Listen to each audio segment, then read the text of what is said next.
เอาสบายดีเด้อพี่น้องเด้อยามแรงๆอยู่รัสเซียมื้อนี้กะสิมีโอกาสดีๆแล้วกะสิพาพี่น้องไปเบิ่งน้ำแล่นไหมโอกาสดีๆสิพาพี่น้องไปเบิ่งน้ำมื้อนี้เป็นบุญของอันหมู่ที่เฮียนน้ำกันพี่น้องเลยคนดำนะคนแอฟริกาและอันนี้เฮาก็สิไปลิ้นไปยามแล้วก็สิไปสะพายมันแน่สิซื้อเอาเบียร์ไปพี่น้องแล้วเขาเจ้าสิจิ้มบ่เบียร์ลองเบิ่งเด้อตอนนี้กำลังสิย่างไปเอาเบียร์มาอาหารเบียร์อยู่ที่ไหนเบื่อนะคุณไหนข้ามทางนี่ไหนโอ้ยเอ้า คือว่าเป็นหมู่ที่เฮียนน้ำกัดมาตั้งแต่ปีศูนย์คุณนะพี่น้องมาอยู่พี่ก็จนว่า6 ปีละมื้อนี้ก็ถือว่าแบบมันสวนหมู่นะมันสวนว่าไปลิ้นอันนี้ก็ถือว่าเขาที่ไปนี่เป็นห้านเบียร์ของรัสเซียเลยพี่น้องเลยห้านเบียร์ห้านเหล้ากะสีโบมีอย่างไปต้อนมันกะสีซื้อเอาเบียร์เนี่ยนี่นะซื้อจริงตัวใช่มีห้านสมบัติโอ้ยหม้อมันแล้วนั่นน่ะหม้อมันซื้อหม้อมันแพงมากเลยหม้อเอาห้านนี้แหละมันไปคนละแยกนะเบิ้งอันนี้ก็ถือว่าเป็นห้านไม้เด้อพี่น้องยังไม่เคยเข้าไปถ่ายคือลองเบิ้งจะเป็นยังไงซื้อเอาเบียร์นี่แล้วเนาะไปต้อนไปเซอร์ไพรส์เพิ่นเนาะโอ้ห้านโบใหญ่เพิ่นเนาะเอาตัวไหนเอาเบียร์ตัวไหนตัวนี้เอาแก๊สหนึ่งวะแก๊สเท่าไหร่นี่พันป่ายพันเดียวเอา1,000พอเนาะเอา1,000ก็พอแล้วแหละเอาเป็นแก๊สเชี่ยวไปยากสิพอดีมีเงิน1,000อยู่นี่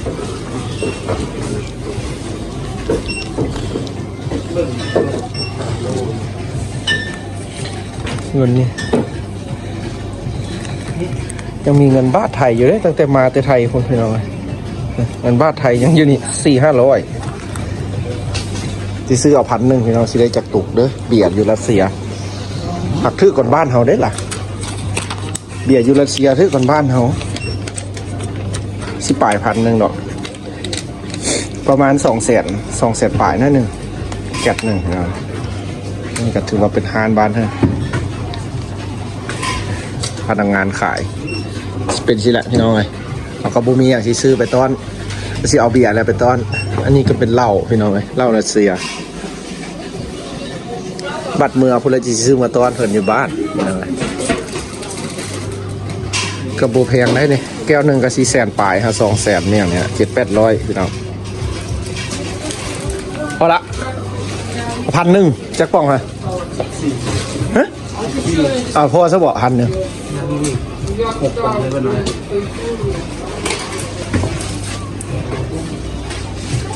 หมดแล้วอยู่หมดนะอีโซСколько? 6 Еще 6? Миша, еще 6 надо этого, подбира. อันนี้เบีย Да ร์ и вообще упаковку เอาประมาณ20เนาะเอา20 ป่อง20 ป่องได้นี่ เราสิทายเบิ่งเลยพี่น้องเลยสิไปยามหมู่ที่เฮียน้ำกันพี่น้องเลยคนแอฟริกาหมู่คู่ที่มาเต้นน้ำกันคนละแต่ปี0ตอนนี้ก็สิมาอยู่ที่กระจนสิจบแล้วยังแต่2 เดือนปลายแล้วก็สิเอฟคลิปแล้วก็ไปยามให้เบิ่งฮะเคยเห็นเราใช่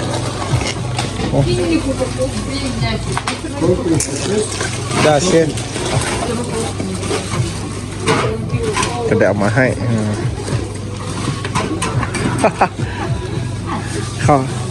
เขาก็จิ้มนะเบียร์นี่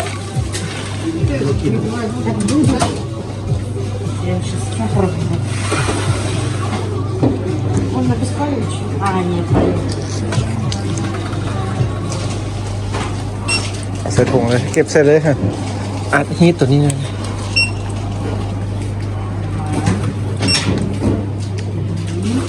ฮานเบียร์รัสเซีย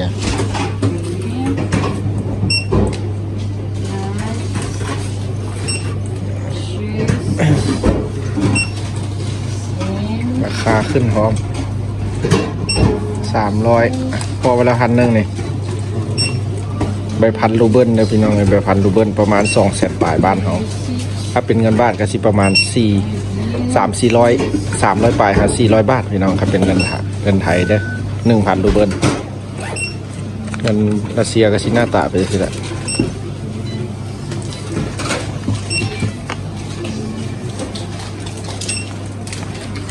ซื้อก่อนบ้านเขาได้เนี่ย30ยินเบียร์รัสเซียเนาะ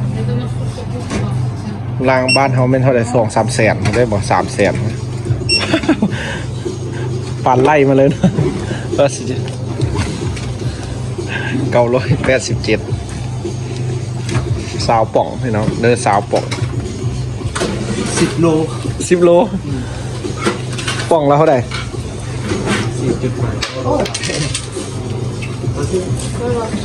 ยัง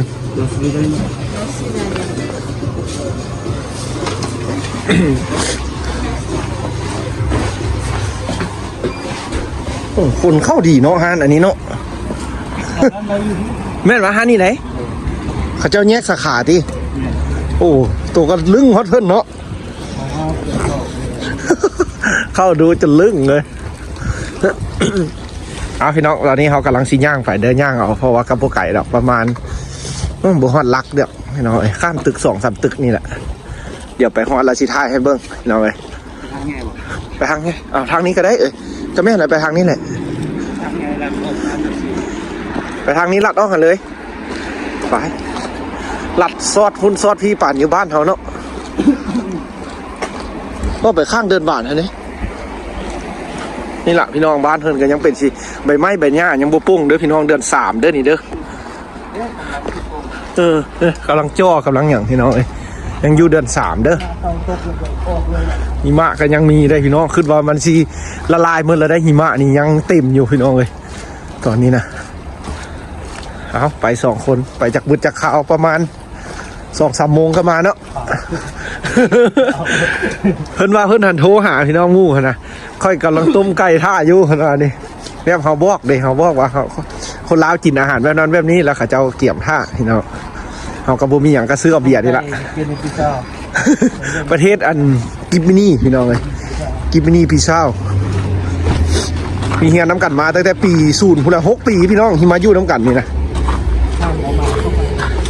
อันนี้ก็สิถ่ายแบบสดๆไปเลยเด้อพี่น้องเลยถ่ายเบิ้ง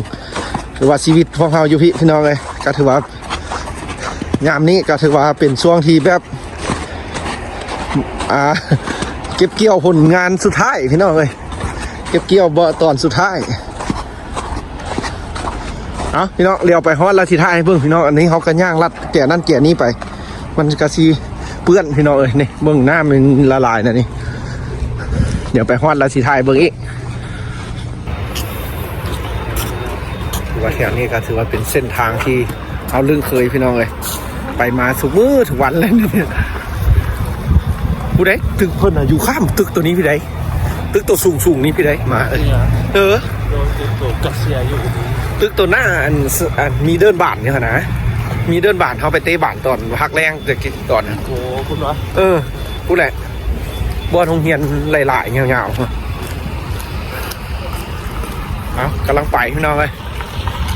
กำลังย่างเดี๋ยวไปฮอดแล้วสิทายเบิ้งเขาก็กินเบียร์ป่ะล่ะกินเลยเนาะเขาก็กินคือกันหลายนั้นเขามากเหล้ากินเหล้าอ่ะเอากินเบียร์เอากินเหล้าไม่ได้ต้องกินเบียร์โอ้คันกินเหล้านี่แห้งคอแข็งตีนี่นะคอสุดยอดตีนี่นะจอบย่างไปวัดเลย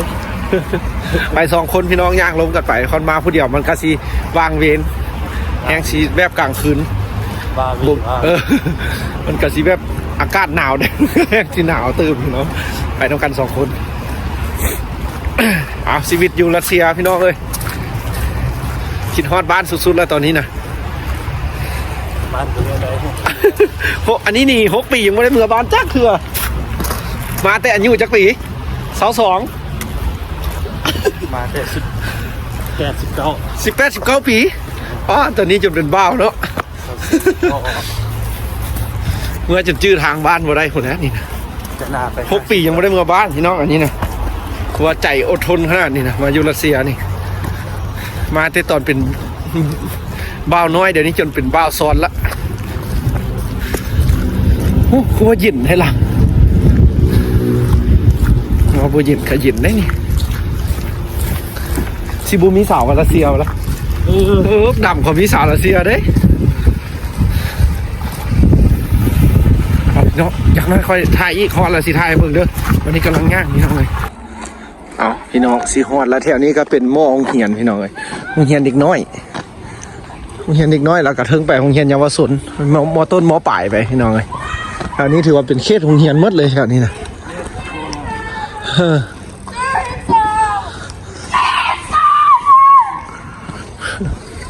บ้านเธอเด็กตึกนี่แหละ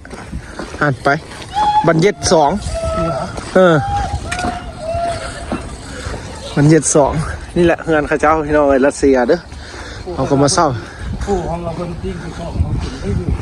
แม่นะเอาเพื่อนกันอยู่ตึกนี้นี่หวะคนรัสเซียไหนไปเวียดนามเขาอ่ะไปเวียดนามเขาแล้วเขาปิ้งใส่กล้องให้กินโอ้ตัวก็ได้เรื่องเนาะอันนี้ก็สิเป็นรุ่นน้องพี่น้องน้องสายเฮียน้ำกันนี่แหละสิริจักรน้อยกับเมืองบ้านน้ำกันนี่ก็เป็นห้องเฮียนได้นี่พี่น้องห้องเฮียนยาวไปของคุณโอ้เด็ดโอโปมมันบ่เห็นเขาอย่าไปกดมันอย่าไปกดมันโทรได้เบอร์26โอ้โอ้จะโอ้เห็นแล้ว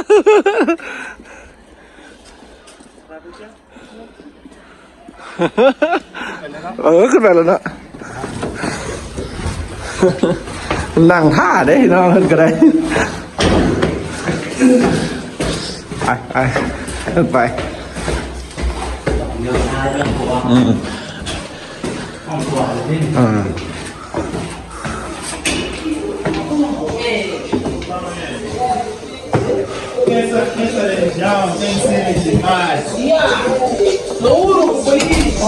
สุดแท้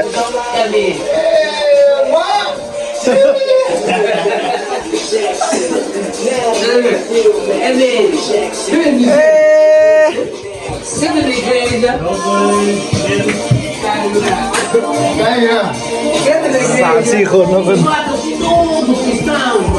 เสวียตเนี่ยมืดแท้ห้องนี่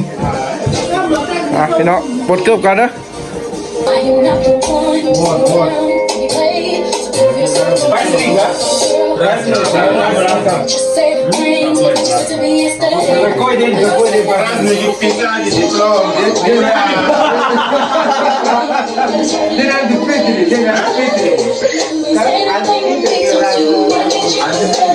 Vai ninguém, sama bunda, di pom bisa.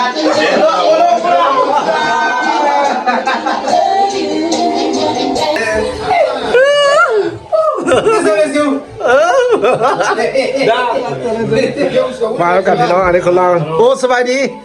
สบายดีอ๋อเดินเรียนอะไรนะ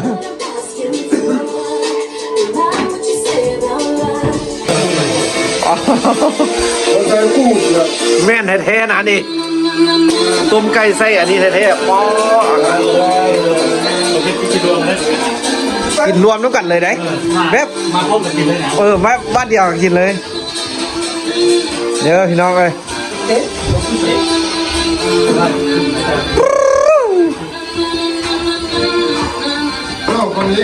อย่างนี้เด้อพี่น้องเลยอาหารต่างประเทศคนกิ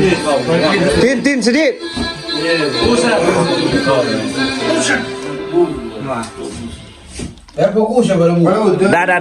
давай даโอ้ดิอย่างนี้เด้อพี่น้องอาหารеда как спасибо большое сегодня попробуй